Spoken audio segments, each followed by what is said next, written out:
All right, welcome into another episode of the Ryan and Goodman podcast. He's Bob Ryan. I'm Jeff Goodman, and we are talking injuries, unfortunately, Bob. I think for a while there, it was okay. Like it wasn't great, but we saw some guys go down and, it was frustrating. But now it's gotten to a point where it is a war of attrition. And it's whoever's left standing at the end is going to be, I think, the team that was the healthiest in the postseason. You made a point several times that Milwaukee had been the LCS, but no longer. Now they're falling back in the same category with everyone else, assuming that there's some seriousness to Giannis's injury. Well, we started off with losing the two favorites because of injury. Let's be honest. Yeah. Everybody else, that whoever wins in the end, whoever survives, this is a Valvano thing, survive in advance, right? So whoever wins, that there will be no diplomatic recognition extended from either Brooklyn, New York, or Inglewood, California fans. Those fans of those two teams, they're not going to they're going to say, "Wait a minute," right? And there's going to be some. You won't be able to shoot them, talk them down because they got something going for it. It's a shame. It's a taint over it. It just is. But it leads to some interesting games. They go, whoa, But as a result, but that's not the kind of games that we want. And obviously, you want in a better case world, you want all the right players playing. Like I was okay again when you have these young stars and whatnot, right? Like again, Giannis and Trae Young. Yeah. And I was like, okay, I can do it without LeBron and Kyrie. I'm okay without LeBron and Kyrie, but then when you add Giannis and Trae Young not playing up to 100%. Kawhi. Yeah, and Kawhi is not out there, and Chris Paul missed the first couple of games of their series. It just feels tainted. And I don't know, do you think in 10, 20, 30 years, we're going to look back on it and say that about the champion? I think people are going to look back, although, then there'll be a rationale that injuries, there's always almost invariably there's some team that, I go back to 1958.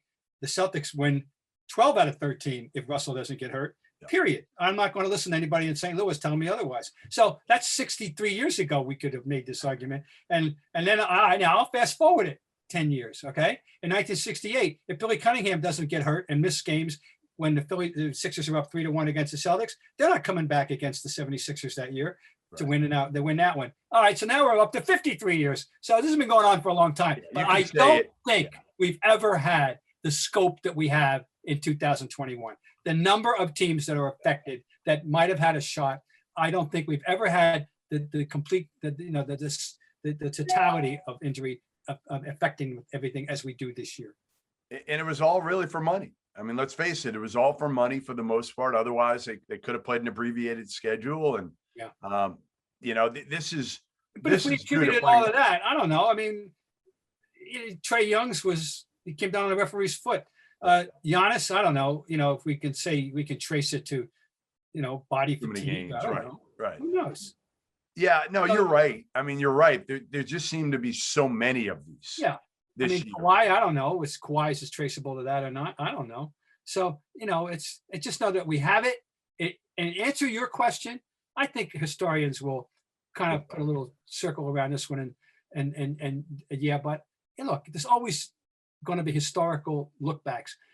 I hate to tell you, Houston, but people think you were the luckiest people on the face of the earth that Michael Jordan stepped away, or else they would have won 8 in a row. Yep. And I'm one of those people. And they deserve to win based on what was left. They earned it. But, you're damn lucky that Michael decided to play baseball. All right. So now we have Trae Young, his status in jeopardy with the bone bruise. We have Giannis's status in jeopardy with the hyperextended knee. We don't know if it's more than that, less than that. We're not sure at this point what either will be able to bring when the series resumes. Right now it's 2-2. Is it just a question of who's healthier and who can get in the? I mean, obviously, Trae Young. They showed their supporting cast is pretty good. And I said this early in the playoffs, and people mock me, but I really like Atlanta's supporting cast. I'm not sure they have stars, but they got a bunch of really good basketball players, Bob, who can they fit well together, and a lot of them can make shots. Well, yeah, I mean, and because they have for example, they got two shot makers that have not been consistent, but you never know on a given night. Kevin Huerter went from a 0-0-0 to 27 points in the most important game of the season at that point, right? Yeah. Bogdanovich is, some nights he's there with shooting well, some nights he's not, when he's on. And if the two of them are on the same night, that's a fact. Hey, I'm glad you brought up them, but that team, because welcome back Cam Reddish. Now that was in place since February of any consequence, and that was very important and very well needed and much needed. Now, people, I know I was guilty of this too. In terms of their injury situation, I always cited DeAndre Hunter. Yeah. And forgot to mention or neglected to mention Reddish. And now we see that Reddish, now he may become prominent, or the next game he may go, oh. You don't know. Talented kid, though. I mean, when he came in to Duke, the pecking order of talent-wise, you thought at that point was R.J. Barrett 1, Cam Reddish 2, Zion Williamson 3. And Cam Reddish got completely kind of lost because Zion was so good, and they put the ball in R.J. Barrett's hands, and Cam Reddish was an afterthought.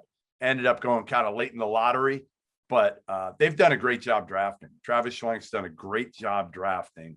And I think you're right. They've got a bunch of guys who can make shots, and then you throw Clint Capella and John Collins in there. Yeah. And how about John Collins coming off the bench? Like their second unit is really good.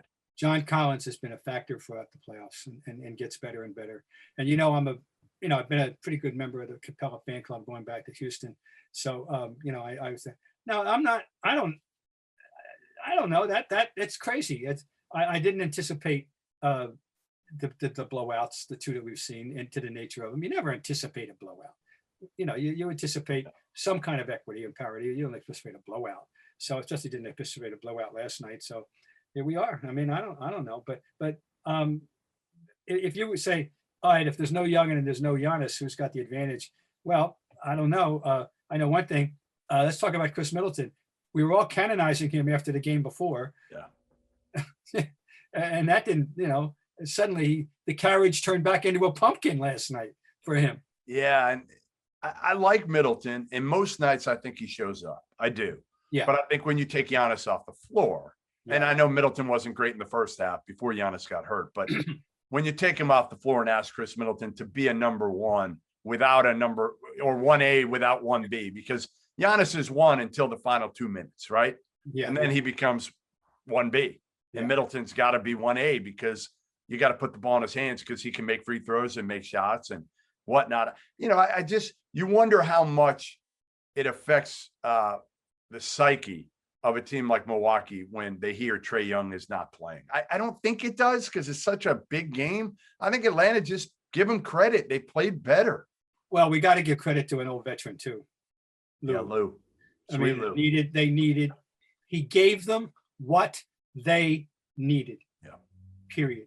That's what he did. And he hasn't been dynamic for them. He hasn't been the Lou Williams who won 3 six-man awards. And you're saying, okay, age, he's finally showing some age. Boy, when they needed it, they got it. I'll give him credit. Yeah, like Lou Williams to me is like the better, not if he's a better version of Joe Dumars, but like role-wise, right? Like Dumars used to just come off and make shots, and that's kind of what Vinny's the one who was coming off. Joe was starting. He's more like the analogy is Vinny in that sense. That's what I meant. I meant Vinny. Well, yeah, I'm sure you did. I meant Vinny. Oh, it was Vinny. And because Vinny added an extra layer of theatrics to his game was, it was just something, but not like no one else's. But anyway, so there's your analogy. Yeah. But Lou, he's down to 10 points a game, which is, okay. But, we're talking about a guy who could get you capable off the bench. Yeah, he's still capable, especially when you take Trae Young off the court, right? So then you're going to need somebody to score. And then we'll see if the 36-year-old legs, though, come back the day after the game. I don't know. We'll see. Well, it'll be interesting to see how Trae Young, I would assume he plays. I don't know. I mean, again, you never know. But like, I just had a bone bruise. I'm telling you, Bob, playing old man, slow pitch softball. I dove. I had a bone bruise that no lie went up and down my entire leg. It just finished. It's been 2 weeks, a little over 2 weeks. Finally, the black and blue's gone. It went literally up and down the entire leg. Well, it started high and worked its way down. Finally, went through my foot. Mhm. So like a bone bruise is no laughing matter depending on how serious it is. And we'll see if Trae Young can come back and be effective, how much it kind of hinders him. Because the one thing with Trae is the beauty of Trae Young is his ability to kind of be shifty and get into the lane and avoid contact and use angles and whatnot. Positively. Oh no, it's a shake and bake that, is much of an important part of his game. So, absolutely. It's funny about bone bruise and emanating from where it did, because what we expect with an injury such as he sustained is if it's an ankle. As an ankle sprain, you come down somebody's foot, as 9 times out of 10, right? That's what we think. You turn your ankle, turn your ankle, right? So this is an odd one. Why in this particular case he winds up with a bone bruise as opposed to an ankle turn? Anyway, he's got it. He didn't play. They won anyway. It's craziness. It's craziness on both sides, because if you think you know what's going to happen. Hi guys, Cedric Maxwell here. I want to take a minute to tell you about Marigold Medical. I'm used to keeping my body in great shape, but with arthritis, even the most simple everyday tasks became unbearable. As soon as I called Marigold Medical, I knew I was in good hands. No drugs, no surgery, just an experienced team of caring professionals that wanted to get me back to doing the things I love. Make the call to Marigold Medical and get back to pain-free life. We're recording this on Wednesday, early afternoon. Right, so we don't. So obviously we've got Suns Clippers tonight. Suns with a chance to close it out. Well, Clippers, listen, give them credit. I give him a ton of credit. Paul George, what he's been able to do, Reggie Jackson. They've done a heck of a job getting it to 6. Is there any chance? Is there any chance they win this game in LA? It's officially crazy. So I'm making no predictions. Seriously, they're at home, yeah, fine, but I don't know. You mentioned Reggie Jackson has been one of the recurrent stories of the entire postseason. Now, I took a second look and a third look and a fourth look at his resume, and it's not like he was nobody. It's not like he never had, high double-digit seasons. He hasn't had a nice career, but you never thought of him as anything special, And I mean, he has been a big-time player in these playoffs, which they totally needed. With given the Kawhi situation, he's been there every night for them lately, and it's I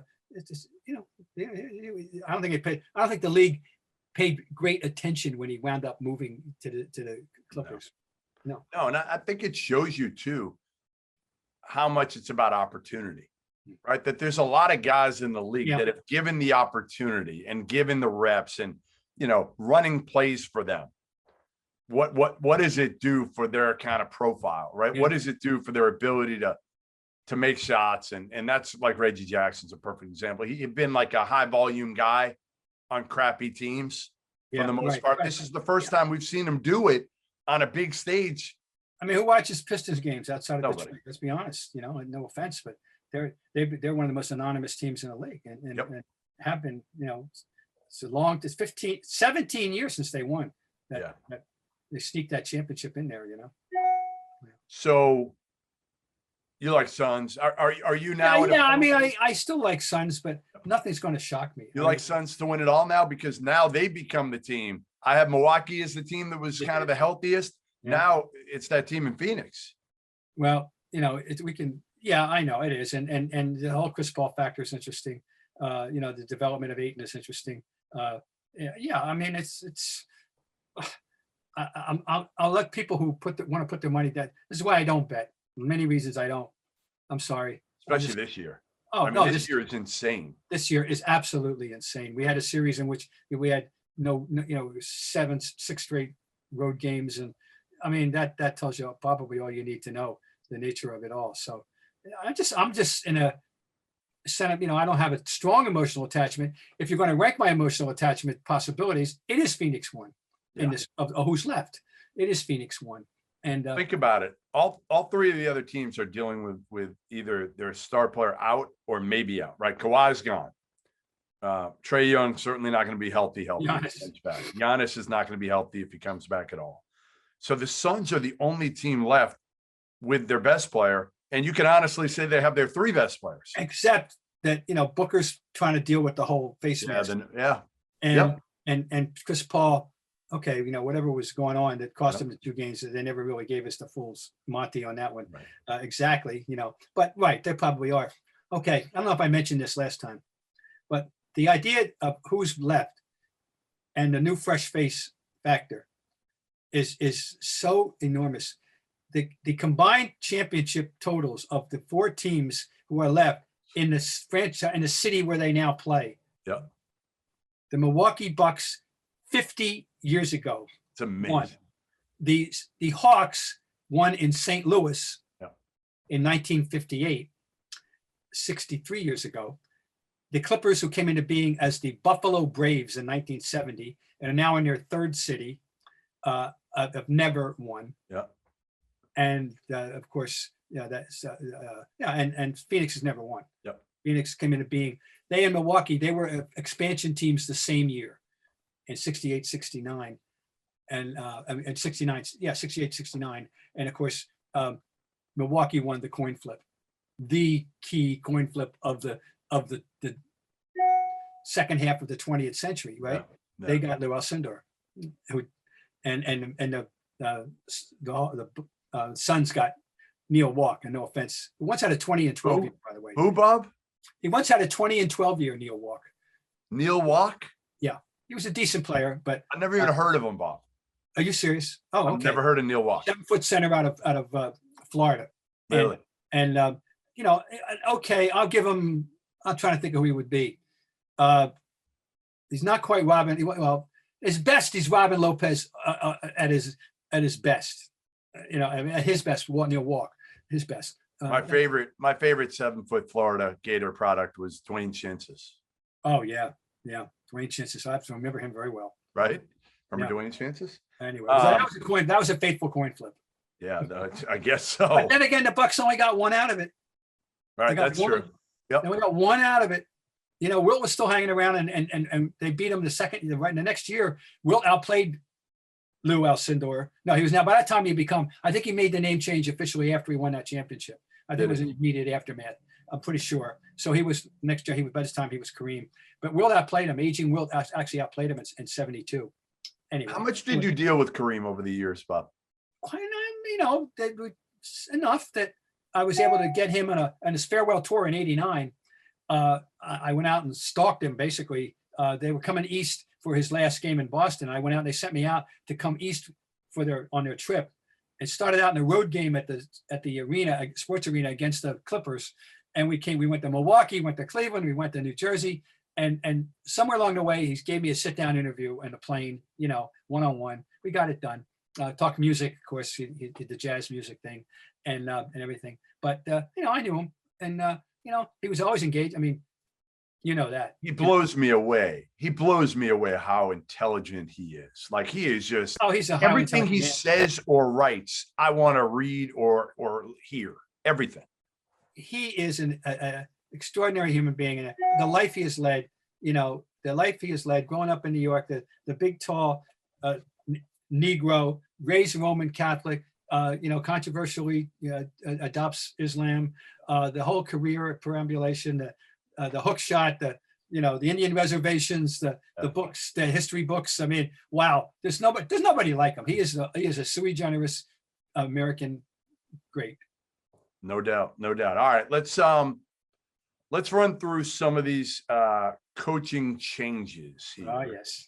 Because we've had a lot of activity, which we knew we would between last week. We had to with 6 of these, yeah. Yeah, I mean, some big names and one very anonymous guy. Who do you want to start with, Bob? Well, we're going to start at home here with Ime Udoka. I say this, and I say often, be very judicious with your use of the words always and never. Now, I am about to tread in those waters. See what you think. I have never, in any sport, all four major sports, and anytime seen anything like this, which is the amount of praise being heaped on a rookie coach from sources, universal sources throughout the league, on Ime Udoka, who was certainly on a Q rating in American, would have been minus for people. He's entering in Boston with this showered with praise. I hope the expectations aren't going to be too much for people. And you know why? You know why this is? No. Because he's anonymous. He's anonymous. So instead of anything in his background, like Rick Carlisle, right? If you hire Rick Carlisle, it's going to be a lot of good, great coach, but can't deal with Luka, whatever it is. With Ime Udoka, it's a blank slate. And the only people that we're talking to as media people are people that like Ime Udoka. Like nobody's calling up talking to, whether it's Adam Himmelsbeck of the Boston Globe or me or somebody, Jay King of the Athletic, whoever it is. We're not seeking out the naysayers, and the naysayers aren't going to say anything about a rookie head coach. They're not. Now, again, I've heard the same things. The people I've talked to have spoken glowingly, whether it's, the first one I talked to was Rudy Gay, I've known Rudy since he was a kid. So I called Rudy right when it happened, and Rudy was like, "Yeah, I love him. Great with players. We'll get up in him, but he's got an even keel personality, but an edge to him." And then I talked to Dan Dickau, who grew up with him a little bit in Portland, and he said some of the same things. And then I talked yesterday to Damon Stoudemire, who's in the mix for the Celtics assistant job. So we find out right now. He grew up again in Portland with Ime. He said he's kind of not my younger brother. He's a little bit younger than Damon. He said he's kind of like my brother. And I hope Damon comes to Boston, because I actually think he'd be great for Tatum, Jaylen Brown, and specifically whoever is running that point guard spot. Yeah. Especially if it's Marcus Smart. I think Damon could really help a Marcus Smart. And that's the guy. Listen, if he's the starting point guard, he's got to make strides in terms of shooting the basketball, decision making, all of that. But getting back to Udoka, the key is everybody says he's a guy that can connect with the players. He's a guy that will put a foot up in their what's when needed, but is also somebody that can have some fun with them and kind of a new age head coach. And just because he doesn't have a name, like I'm with you. When everybody asks me right now, all my buddies ask me, they're like, "What do you think? How good is he?" And I'm like, "We don't know. We're not going to know." Like we knew with Brad Stevens how good he was in college. Right. We knew he was a great coach. We don't know how good Ime Udoka is yet. We're going to, in a couple of years, we're going to know. But we don't know yet. And a big part of it is going to be what Brad Stevens gives him at the point guard spot and shooters, and also how Jaylen Brown and Jason Tatum play off one another. Yep. Right? Like those are going to be the two most important things for this team. Well, it's interesting that as soon as the coaching derby began, his name shot to the top of the list, along with a coach we're going to discuss who did get a job in Portland. And his name was at the top of the list of assistants right away. And I had to brush up. Oh, I vagued his itinerant career in the NBA, vaguely, and didn't know about all the perambulations. It wasn't on my radar screen 3 months ago. I'll put it that way. Okay, at all. I mean, you said, "Where do you think? Where's Ime Udoka assistant?" I wouldn't have any idea. Anyway, No I'll idea. say he's coming in with this. My God, this praise all over the league, and I just hope the fans are not really paying attention. They're going to expect the guy to walk in by walking, 100 yards on top of the Charles River before he gets to the Boston Garden. I mean, I that's all I'm saying. Wow. But he's handled himself so well so far. And you mentioned the number one technical issue. They need a point guard. I hope they're not counting on Marcus Smart being the starting point guard. That's not. Well, I think what other option do they have right now? Gotta go find one, right? Brad's got to go find one. I don't know. I mean, Pritchard is going to be in this league for 10 years, 12 years, like probably along the lines of our recent podcast guest, TJ McConnell. He's going to be a sought after, valuable auxiliary player. I don't know that he'll ever be a star or anything, but so he's not the answer, but you want him on your team. But I don't know. If it's Marcus Smart, boy, that's going to be a, I'm just never, I don't think it's going to be enough. Again, unless, again, if you have Smart and you add another big time shooter, like what if I told you you could have Duncan Robinson with Tatum, with Jaylen Brown, with Robert Williams, but your point guard is Marcus Smart. All right. As long as of course, one of the issues with Marcus Smart is shot selection, and the previous coach either didn't try or was unable to instill the proper calibration of in that regard, and that is a challenge for Mr. Udoka. Because I love, I'm a highly ranked member of the fan club, but I have to be realistic. At times, you want to go, Marcus, a lot of times, Bob, a lot of times. Yeah. Now, again, if he's making them, all right, keep launching them. But there are a lot of times when he's not making them and he keeps shooting. All right. The next one up. Let's go with your guy. Can we go with your guy, Rick Carlisle? Yes. It didn't take long from the resurface. So what do we make of the departure, by the way? What do you make? Let's start with that. What do you make of the departure based on the fact that he immediately resurfaced elsewhere? Well, I think it was probably a mutual parting of ways. One of those, yeah. Yes, right. I think it was, him and Mark Cuban sitting down and they like each other and just like, hey, you know what? I think the time has come. It's run its course.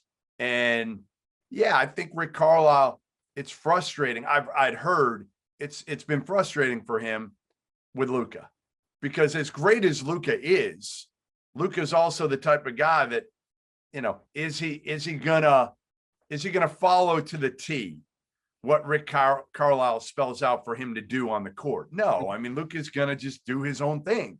And that's the way it is with a lot of young players right now, right? I mean, like Billy Donovan, when he coached Russell Westbrook, it was like, yeah, you try to run a play, but Russell Westbrook would look over at him and be like, I'm doing what the hell I want to do. Yeah, right. Yeah, I think Carlisle, it's hard because I think we talked to him and he said he's changed over the years. But, but you're going to soften a little bit, but you're not going to completely sell out to your values and what you believe, right? No, he's made a reasonable adjustment and rational adjustment, but still, he's essentially who he is. He's essentially a disciplinarian. It's essentially, remember, he was Larry Bird's defensive coordinator, more or less, when he started as an assistant coach. And he's got his philosophy and his principles, but he's got a championship in his resume, and he's had a overall a successful tenure in Dallas.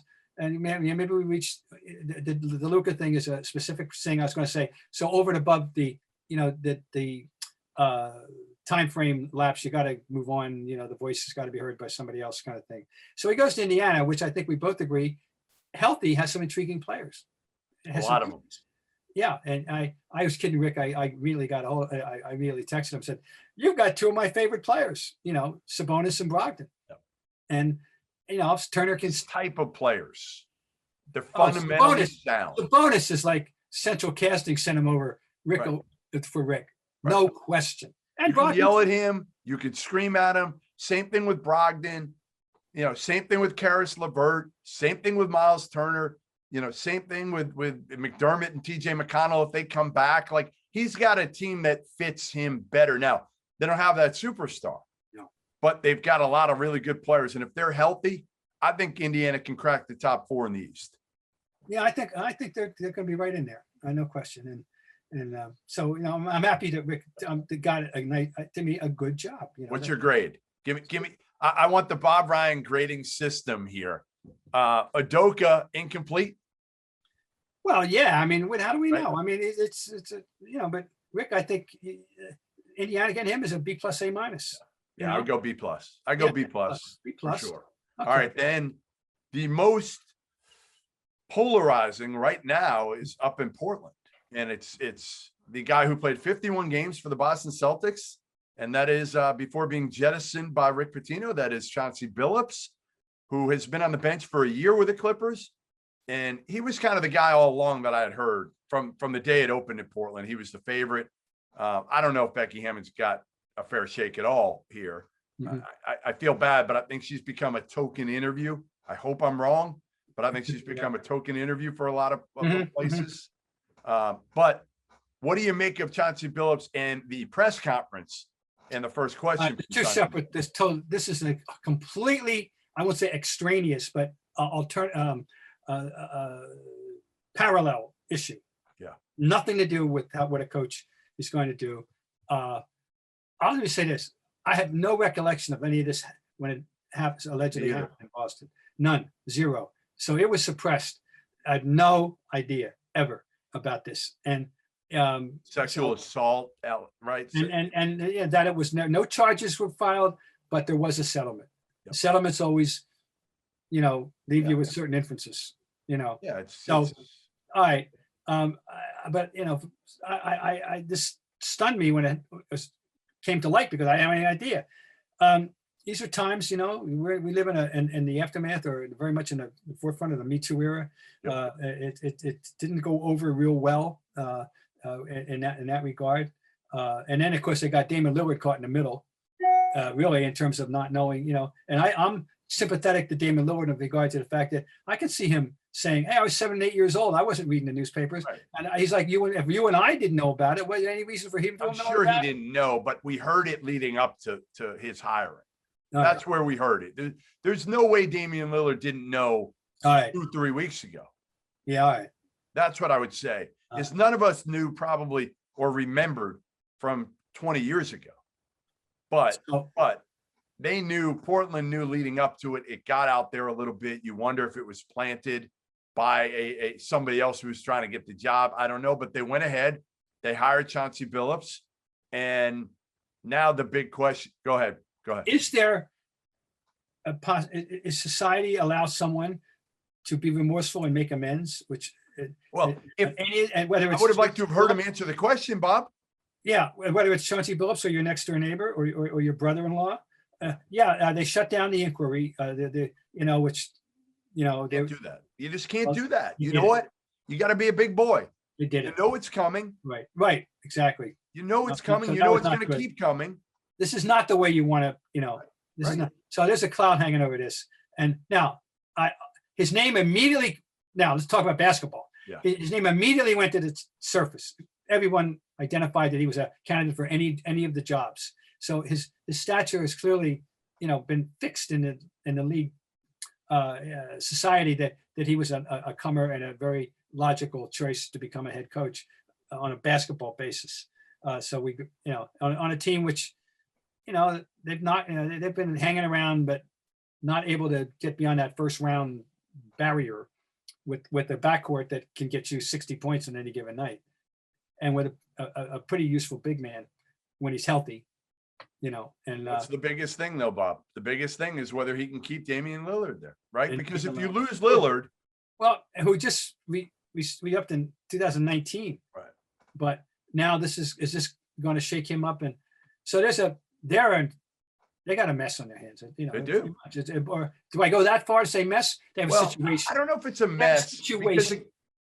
Because I feel like, all right, like everything else, the Chauncey Billups deal will blow over, right? That's maybe not a 24-hour news cycle because they screwed it up. So it's going to go longer than that. Could have been 24-hour news cycle, and he could have been done with it if he'd answered it the right way. Now, the next step is if he's got the type of relationship where Damian Lillard says, yeah, I'm good. I'm staying here, at least for this year. Let's see how Chauncey Billups is with the head coach. I think a lot is going to depend on this year. Right. If they do well, and poor Zach Collins broke his foot again, I think. Oh, no.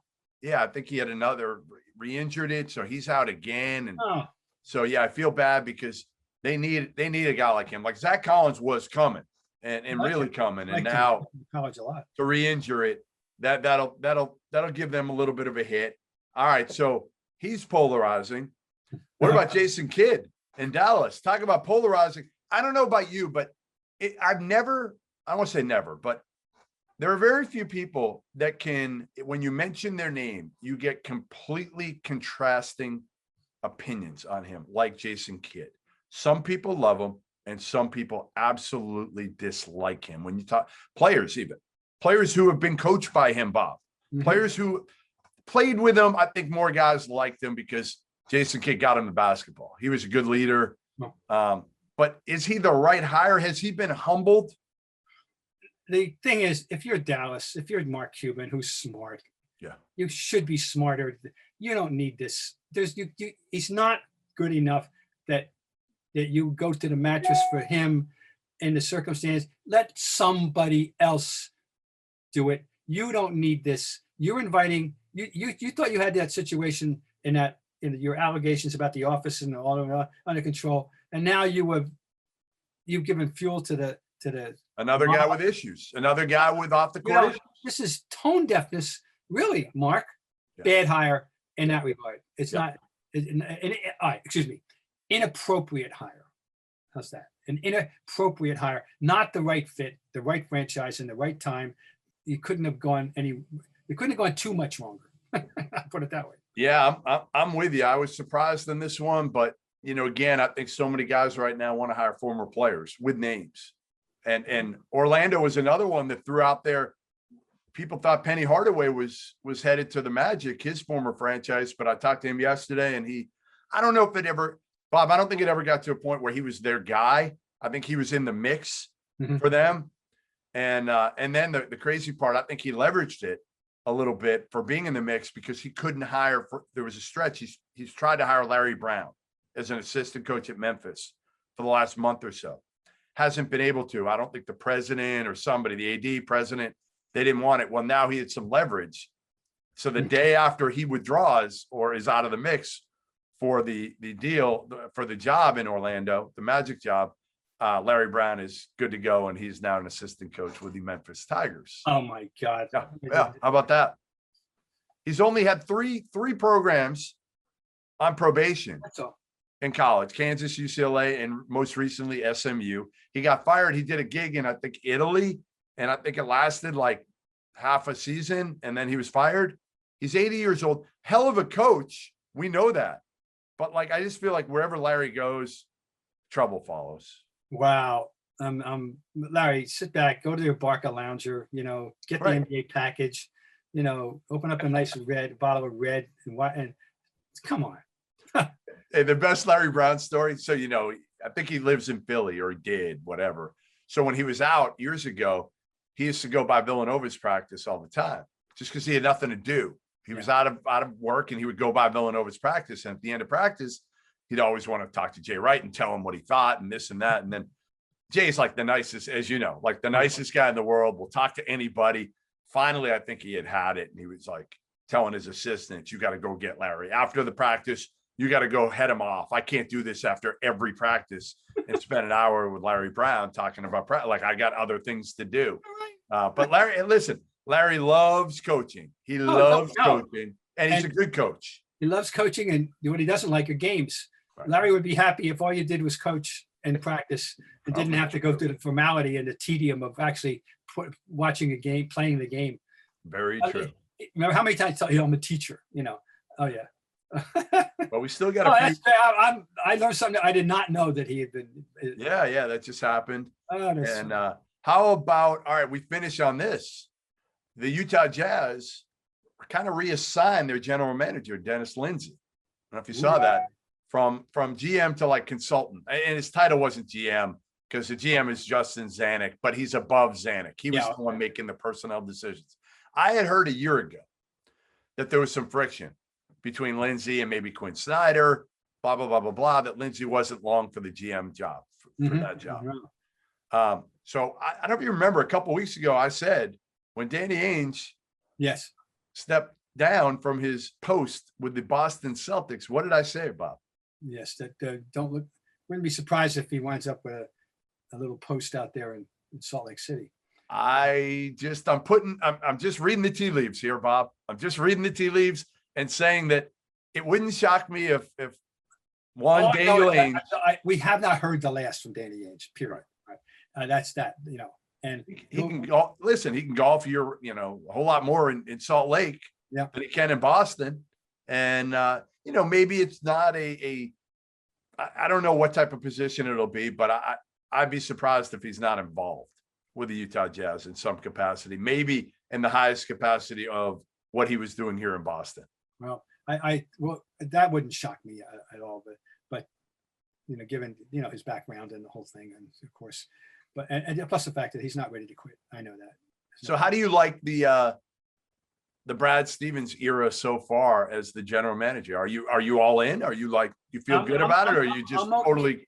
I'm okay with the Kemba trade. Yeah. I'm not sure that I am ready to accept how much Al Horford has left. But if nothing else, he'll be supposedly a good influence in the locker room, a good influence with Robert Williams, a good influence with Tatum and Brown, and I don't know where I put Marcus in that, so I'll leave it that over there. But anyway, and the coaching hire, it's been met with such universal approval. Who am I to question? Well, I'll say okay if you say so. So I'm okay with it so far. He dived into it. His work habits obviously are very good. I'm feeling okay. Yes, good. Are you feeling as okay about the spat between Kevin Durant and your former colleague Jackie McMullen? Did you see that? Yeah, I'm picking up on that because my Twitter has been awry. But I'm going to defend Jackie to the death. I feel like that she's like my sister, Yep. And I'm not the hugest Kevin Durant fan when he doesn't have a basketball in his hands. Yeah. I don't think he's a bad person, but I'm not a big fan of the way he's spending too much time around Kyrie, I think. I'm not. So I'm backing. I'm lining up with Jackie. Well, I mean, just why do you even have to come out? It's not like Jackie said something so controversial. All she said was, I was talking to Kevin Durant and I got the sense that he wants to win 3 titles and leave a legacy in Brooklyn. Isn't that basically what he said? What she said? I know. Big deal. He's accusing her of putting words in his mouth and saying she thinks we're friends and we're not. That was unnecessary. I'm not a big fan of his. So you come into definitely the wrong place if you look for somebody who's going to, line up against Jackie. It won't be me. And then KD going against Scottie Pippen too. It was a busy week for KD, right? Yeah. Pippen, did you see the clip? He was on Dan Patrick's show, and it was like a 4-minute clip. And honestly, everything else he said was kind of noise to me.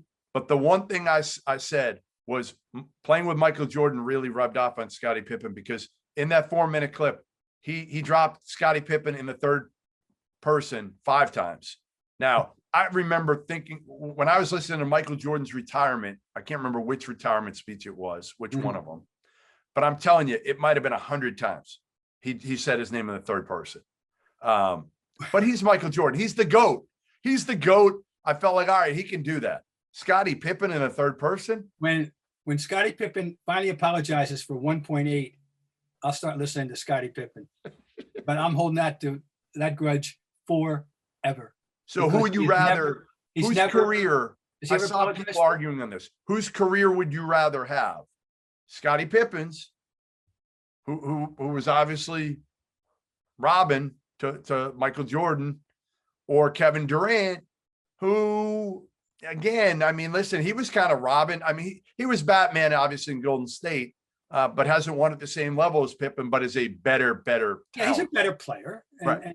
But Scottie Pippen's a Hall of Famer. He's a dream teamer on merit. And they needed him, by the way. Everybody got hurt. He was running point guard. People don't even know that. Remember that. Not that it mattered, but it did. Anyway, I'd say I'll take those rings, and knowing how good I was and how important. And the fact is, Michael has to know he's not winning if I'm not there. And I'm not winning if he's not there. It's just that simple. It's like, Were you surprised he called Phil Jackson a racist? Yeah. I can't believe, that I find that when I wasn't there, I don't know the dynamics, but Phil Jackson, I find that one a difficult thing to grasp, that, given his entire background, go back to his Knicks background, go back to his friendships with the Knicks, go back to, Willis and Clyde and all that stuff. And I'm not ready to buy that. Yeah. And he was the big thing was like the Tony Kukoc that Phil Jackson ran the final play for Kukoc instead of him. And this is now a racial thing? Right. That was a basketball thing, period. I mean, listen, I never felt like, and correct me if I'm wrong here, but I never felt like Scottie Pippen was some great offensive player. He was a great all-around player, an incredible defender who was a good offensive player, but not a guy that you wanted to be the number one option. I think Phil was probably thinking Kukoc can be that. He may not be that yet, but he was a better offensive player than Scottie Pippen in terms of skill level. He was vindicated. He was rewarded for it too. So good for him. Well, then again, oh boy, is there anything dicier than a couple of white guys trying to assess charges of racism? Boy, it's an impossible. It is. It's just like, if I'm KD, I feel like he's just got nothing to do right now. He's home. He's just looking at Twitter all the time and just getting into it with people. And I love Kevin. I mean, I've known him forever. I've told you that. Mhm. I'd love to have him on our pod. I don't think it's going to happen, but I'll try once again and see if I can get him. I'll probably see him. He's been out on the circuit. He's got a team, Team Durant. Oh, really? And his dad, who's a friend of mine, he runs the program. Mhm. And I don't know if Kevin will be out, but I'll ask him again. And again, I just feel bad because I really feel like people now forget the first Kevin Durant pre-Golden State. He was like revered. He was the golden child. You never heard a bad word about him. And now everything has flipped, and social media. And listen, he's entitled to do whatever he wants in social media. Like, he could go back at anybody, and I kind of give him credit for it to some degree. His image because he peaked. will speak his mind. His image peaked with the post MVP speech 100%. and mom. Yes. And yes. that was the pinnacle of his public approbation. And he's chipped away at it, I believe. No, you're right. Self-inflicted wound ever since. Yeah. Right. No, you're absolutely right. And again, I feel bad because I've known Kevin for so long, and I think he's a sweet kid. He's not a kid anymore, but I still think of him that way, as a sweet kid, innocent kid. He's not out there partying. He's not at clubs every night. He's not on the front page of the newspaper. He's not on page 6 of the newspaper. Right. You don't have to worry about that. And he is so special and so much fun to watch on the court. He's grown on me how good he is. He's amazing. No question. You're an absolute fool if you deny him. If I'm saying to you, the greatest offensive players of all time, the guys that you just want to put the ball in their hands, go make a play, I think it's got to be MJ and then KD. Well, as far as he's shooting the ball, he's at 7 feet tall, being able to get his own shot anytime, kind of thing, which is always impresses me. I agree with you. Is Larry Bird's ability to pass right. At the highest, not a high level, the highest level, and made everybody else a potential threat at any moment on the court in a way that Kevin Durant and Michael never did either. Couldn't. And now LeBron does. And he's the closest thing to Larry. And of course, I know people are going to assume, it's a fun argument who's a better passer. I still think Larry's a better passer, a more versatile passer. But anyway, that ability. But when in terms of sheer shot making at 7 feet and getting the shot you want, the two greatest standards are he and Nowitzki.